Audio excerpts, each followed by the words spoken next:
Plus two കഴിഞ്ഞിട്ട് പരിപാടിക്ക് പോകാതെ കുതിരളിച്ച് നടക്കുക. ഓനങ്ങനെ നാസാക്കാൻ കുറച്ച് ഏരപ്പം കൂട്ടുകാരന്മാരുണ്ട്.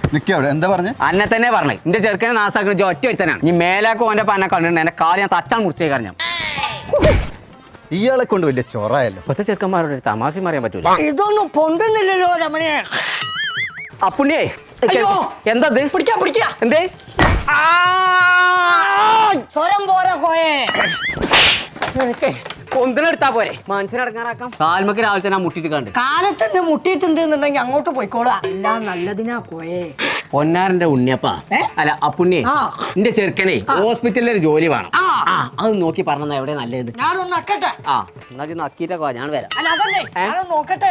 ശരി കോയെ ഹോസ്പിറ്റലല്ലേ കോയെ ഡോക്ടർ ആവണോ? വേണ്ട നഴ്സ് ആവണോ? ആവാൻ പറ്റില്ലല്ലേ. എന്നാ ഫാർമസിയിൽ ഒരു ഒഴിവുണ്ട്. അത് തീരെ പറ്റൂല.